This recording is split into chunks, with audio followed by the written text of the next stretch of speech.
I believe in you, Flameborn.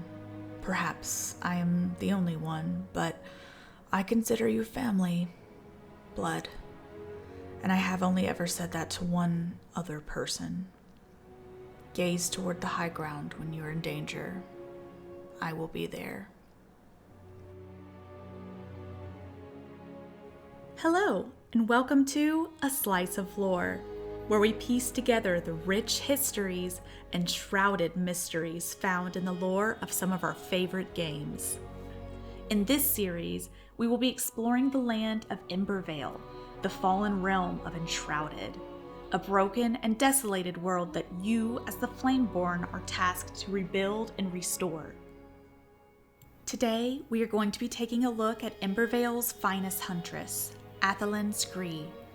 As one of the few NPC survivors that can be found and awakened from her slumber within a cinder vessel, she is the key to improving armors, crafting arrows, and mounting hunting trophies to display within the base.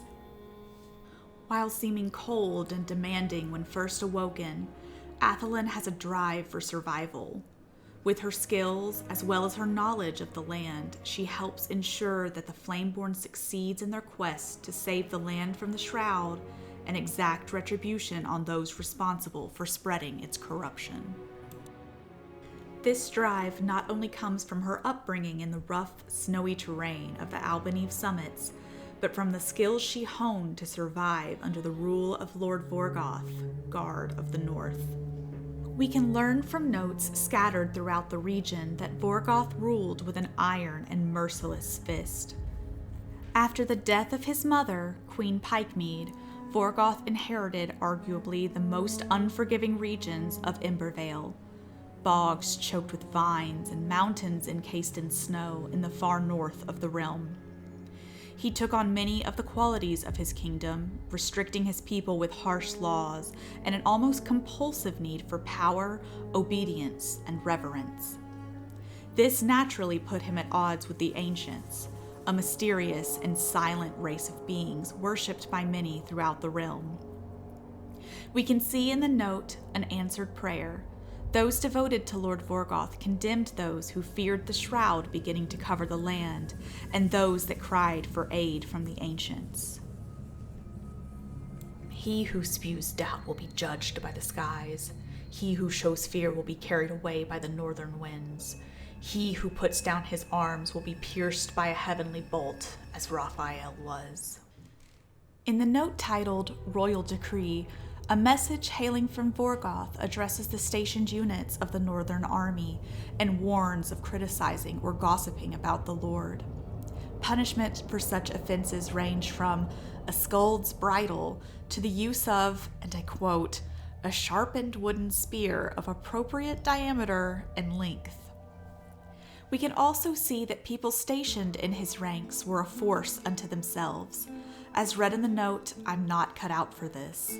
Here, a young soldier stationed at Balefire Garrison Windward writes, My father was a soldier, but I am far from that. Who am I kidding, being stationed here alongside these broad-shouldered, valiant, violent men? Their eyes show no light. The obsidian pits simply swallow me whole, reflecting my own weakness back at me, mixed with disdain. They don't possess kindness. Their only known emotion is radiating anger, an inner heat that eats them up and warms their husks while blazing through snow and ice. It's here in this harsh climate that Athalan and her little brother Talion made their home. Little is known of their early years in the summits, but we can surmise that both developed great skill and talent that allowed them to rise in the ranks of the Guard of the North.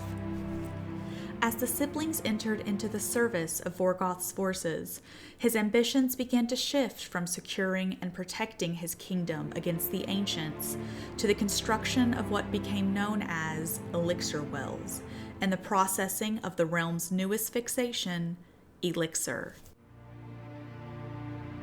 As the need for elixir grew, Vorgoth began increasing his forces for what was deemed the expansion program, a push to gain more land south of his borders and thereby securing more elixir wells to meet the increasing elixir demands. Either from pure paranoia or planned propaganda, the expansion program was told that King Gormander, Vorgoth's younger brother and ruler of the southwestern region of Embervale, had a dangerous weapon forged by the ancients, and soon planned to invade the northern kingdom. Vorgoth ordered his forces to begin pushing south, and the expansion program quickly escalated into what became known as the Elixir Wars. Athalan, seeing the results of the elixir's craze and the effects of the encroaching shroud, grew disillusioned with Vorgoth and his hallowed mission. Orders to march on Pikemead's Reach were soon sent down from the top, but Athalan would stand up against them. From the note she left behind and the visible scars marring her face, we can assume she was viciously punished for her stance against the Guard of the North. With little hope of convincing her comrades of Vorgoth's descent into madness, the Huntress planned to desert from the northern forces before moving further south, but not before imploring her brother, who had climbed all the way to the rank of commander, to join her in her escape.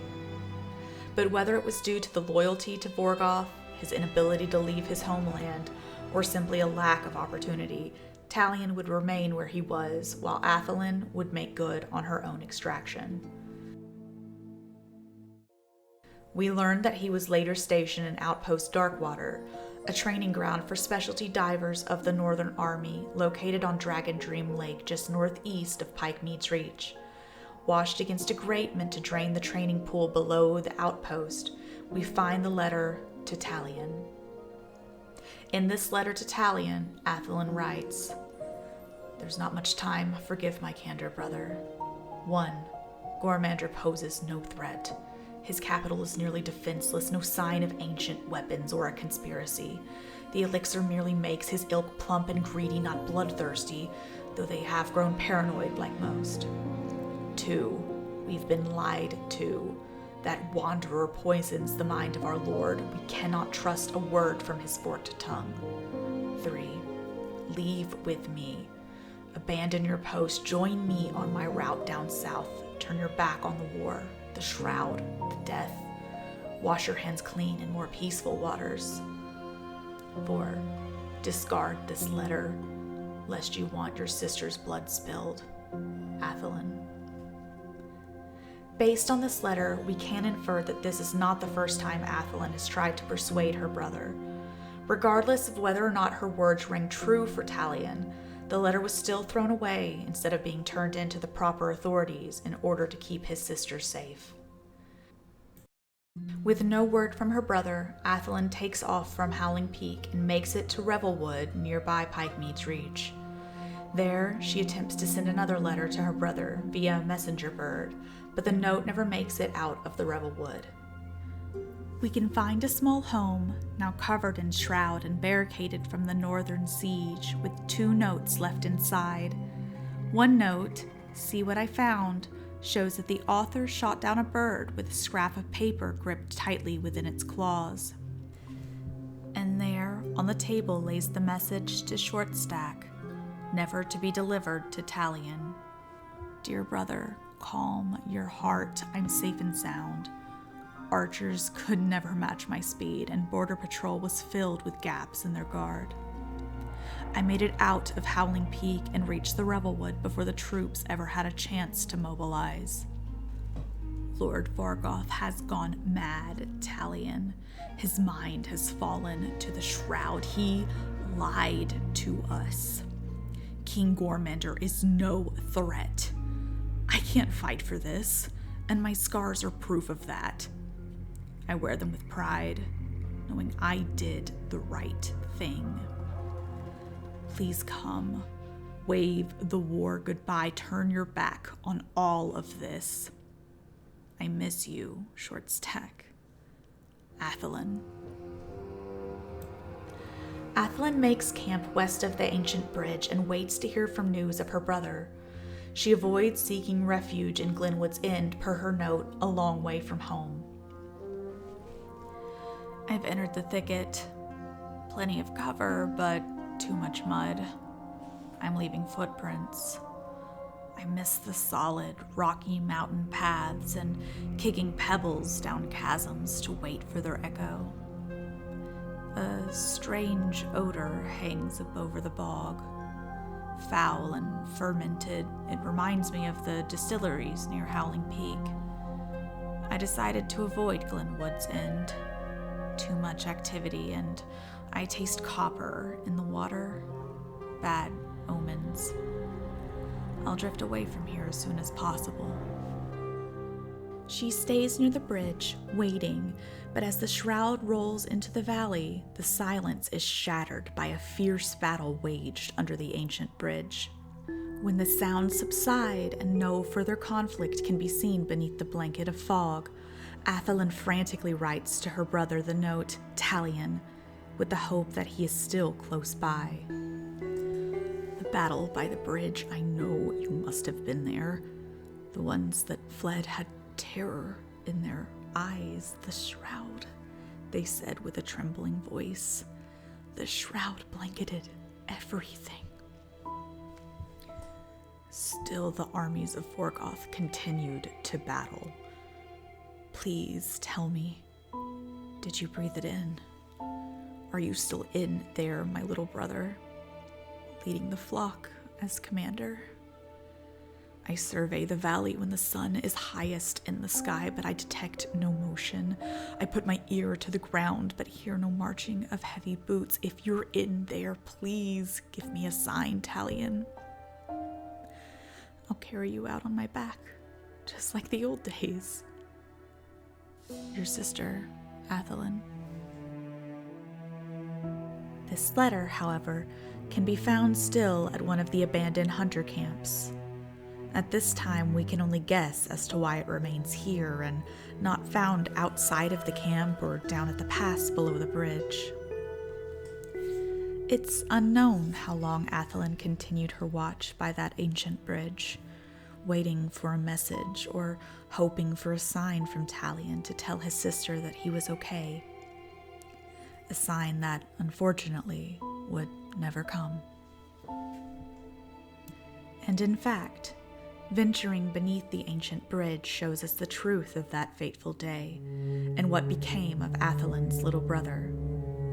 Within the mist of the shroud, a battle had been waged between Gormander's forces from the south and Vorgoth's army, led by Talion, their commander, from the north.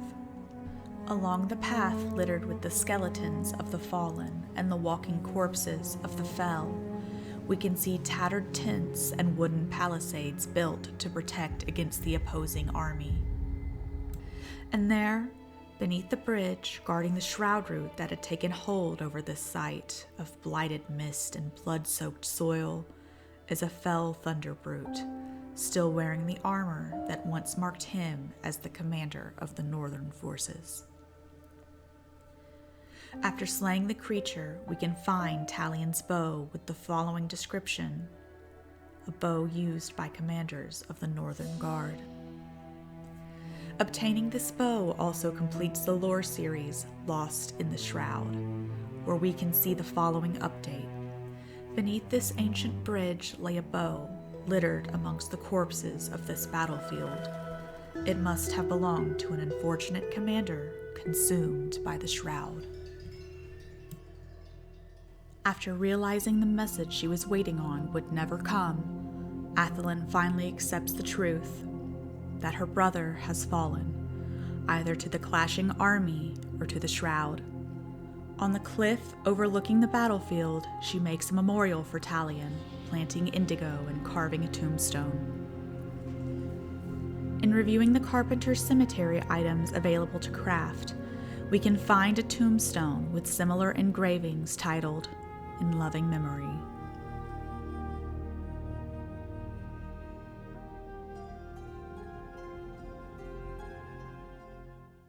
Before leaving the site, she writes a message to Vorgoth, swearing to avenge her fallen brother. Guard of the North, Lord Vorgoth, you blighted, demented adversary. You are a mad, raving shadow of a leader. I want you to know that following your orders makes me sick, a toll I paid in blood. No army will protect you. I will cross every chasm, scale every mountain, and brace against the bitter cold. I will push myself beyond physical capacity of man to find you. And when I do, my aim will be true. I swear on my brother's honor. Athalan Skree. Athalan leaves the ancient bridge behind her and heads south to escape the growing shroud. In her camp south of Glenwood's End, she writes the letter, Sleepless Night. A comforting heat emanates from the rocks, so I won't need a campfire tonight. I hear them in the distance, searching, howling. It's the wind that carries their madness my way, a draft from the mines. What are they digging for? Their screams rip through the night and scare away all prey. I'm starving.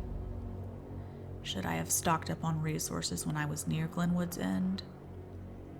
No. The whole place reeks of blood and betrayal. I know that scent well. I'll walk with hunger in my heart if I must. That night would bring no rest. In the note found at the final abandoned hunter camp, we learn of her need to flee the last site in the note titled, Leave the Rot Behind. Finally, fresh air, not heavy with the scent of pollen or sweet, sickening decay. My head spins. I haven't slept in days. Not since I left my spindle in the revelwood atop that cliffside. So far away now, but I can't turn back. I had to flee. Something sinister is buried in that thicket. Spreads through the undergrowth like roots. It embraces and entangles, squeezes and suffocates, shimmering in the darkness, beneath the branches under the skin, the silky web of a two-clawed hunting spider. Nightmares like these are forged by man, I've learned. It's here that she enters the town of Westcott and makes quite the impression on Martha, the tavern keeper there. In her diary, Martha writes, Still nothing to eat, still nothing to serve. Bones, scraps, watery soup. When will we meet our demise?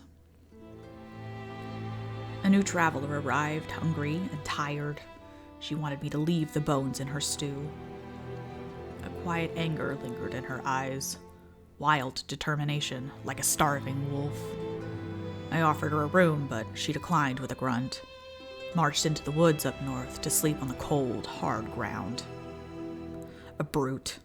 She belongs in the wild anyhow. Despite Martha's opinion of her, Athalan saw the need for her services and put her skills to use, as seen in the following entry to Martha's diary. I awoke to the smell of blood freshly flowing. I looked outside my window where some predator had made a kill of 2 fey deer. Effortless maybe, but certainly not painless. At first, I cried out in shock. But then the realization hit me. 2 fey deer, 8 rib portions, maybe 10, 12 sausages, blood pudding as dessert, gallons of stew. This will feed the whole village. Thank the ancients. And it's here, outside the village of Westcott, Athalan the Huntress found a new purpose by using her skills to provide for this small town. We're unsure how long she made her camp there, but from the dialogue with the Flameborn, we learn that Westcott was her last stop. From here, Athalan's path from Westcott to the cinder vessel within the ancient vault we find her in is mostly unknown. It's possible that she learned of the vaults and the purpose of the cinder vessels held within from Queen Jasmina, possibly coming in contact with the hunter while on her mission towards the north. It's also possible that the Huntress stayed here as the shroud crept ever closer to the farthest reaches of Embervale, until a bright light in the stars guided her path to another ancient vault further south. Regardless of how she arrived, Athalan would indeed take shelter inside a cinder vessel and survive the approaching apocalypse. There she would remain in a wakeless slumber afforded by this strange technology, until a time would come when her skills were needed once more. With a cold rage in her heart and a broken world before her, Athalan aids the Flameborn however she can, and will perhaps, at last, make good on her vow for revenge against the tyrant who stole everything from her. And with that, we've reached the end of what's known about the Huntress of Embervale. Did she enter a cinder vessel through some design of the ancients, or through her own unflinching determination to survive? Will she find a way to exact retribution on Vorgoth? Will she succeed in aiding the Flameborn in reclaiming civilization from the Shroud? Hopefully, we will find the answers to these questions upon the release of the official version of the game. I hope you've enjoyed this taste of Enshrouded history, and thank you so much for watching. If you have any thoughts or comments, please feel free to leave them down below. And if you'd like to pass on your compliments to the chef, please drop a like and subscribe. And I'll see you soon to serve up another slice of lore.